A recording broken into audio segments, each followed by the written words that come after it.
Good afternoon, teachers and my dear respected friends. So today I'm going to talk about PDA device closure by echo guidance.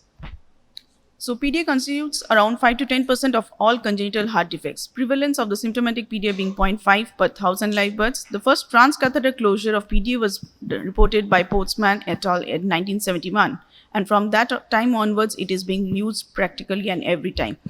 So fluoroscopy guided device closure, echocardiography guided PDA device closure has been practiced nowadays. Few centers did exclusive echo guided and some with minimal fluoroscopy guided.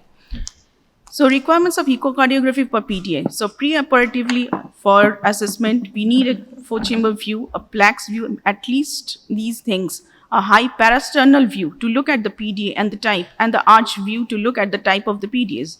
Perioperatively subcostal view to see the IVC and the RA junctions so that the catheter can be advanced up to that. The bicaval view in which we can address and proceed with the catheter up to the RA and RB.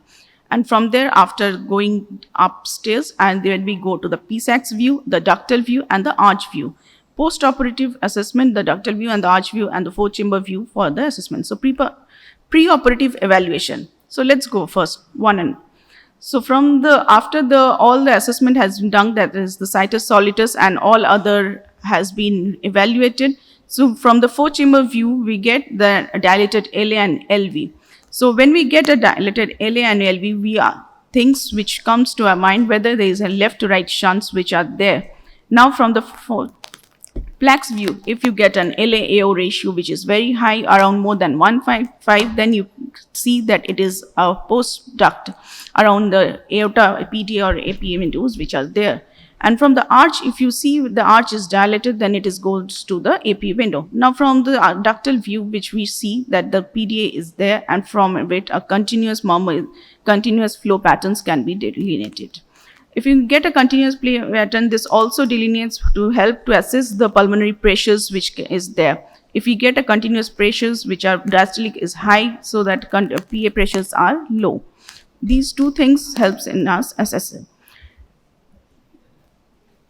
So from this we get to measure, and from this modified PSAX view we also get to view the PDA and measure it.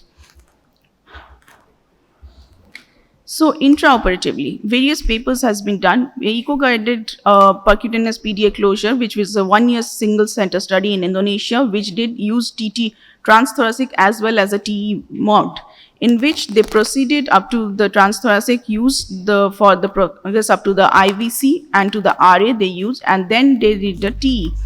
And it was all pressure guided which was being used. From RA, they then proceeded from the tricuspid valve. They rotated it, and it was in the 90 degrees, and then rotated up towards the tricuspid valve, and then proceeded further to move into the RV.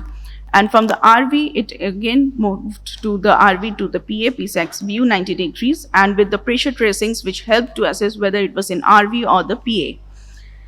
So from then, with the suprasternal arch view, we can see the device, and with the pressure tracings, we gradually pulled up and then replaced, and thereby could view the PDA device.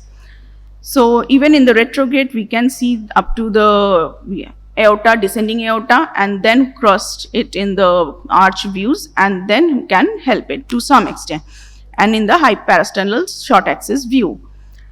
This was a paper which was done from the China, which showed they used transesophageal, exclusively TE guided, to do the PDA device closure without using a fluoroscopy. And they initially did the 91-25 bicaval view, and from there, after going to the tricuspid, they went into the RV, and from RV to PF by moving into the 60 degrees view, and from there, from 60s to then again into the 125 degrees. So post-operative on table, we usually evaluate at 1 month, 6 months, or 1 year. And ductal view, which we look for device position, where there is leakage, peri or through device, LP obstruction, turbulence, pulmonary valve status. Because LP RPA stenosis, if it is present, especially it is common in the small children's. And suprasternal arch view to look for any coarctation. Specifically, it is more common in the large PDAs if present in the small babies. And what to look for the four-chamber view in the post-operative PDA closure? It's mainly the chamber function. In many of the patients can have LV dysfunction post-closure. The chamber size regression doesn't occur quickly. It is the spacity and which you can see in the follow-up, a 3-month or 6-month follow-up, which can regress. The tricuspid valve, whether any injury has been done or not, and mitral valve, as well already has sent the mitral valve, whether regurgitations which were there due to the dilatation, with the has decreased. So in our institute, we did a comparative study to evaluate the radiation exposure in patent ductus arteriosus device closure by conventional method and echocardiography guided method, where we compared the radiation exposure and the procedural time with the transthoracic at the minimal, and we did exclusive echocardiography. We used minimal fluoroscopy because for the RV to PA crossing, we used the fluoroscopy at that time. All children between 6 months to 12 years were included. A detailed echocardiography, and from the echocardiography +2 to +4 was device size was selected, and devices where ADO or the LifeTech was included. After the femoral venous access, we proceeded from the subcostal view and ARA, and then we entered by the ECG guided. From the ECG guided, when we saw PVCs, we were there in the RV were fixed, and then by minimal fluoroscopy usage, we crossed up to the pulmonary, and then with the help of the echocardiography, we placed them. And further, the device deployment from the echocardiographic view. So to conclusion from that, there was fluoroscopy time was very less, procedural time was minimal because only venous access was done. And even in small patients, it was very good. Without, even in many patients, we don't nowadays use any arterial access, and the amount of radiation exposure was minimal. The contrast was nothing being used, and all the possible arterial accesses related complications were avoided. So echo-guided device closure advantages: only venous access, less time consuming, no dye requirement, less fluoroscopy time, minimizing radiation hazard. While disadvantage being complex PDA morphology difficult to assess, in adults difficult to get the views, where this TE guided could be a helpful, specifically when you have to get a closure in a pregnancy patients, not for the beginners.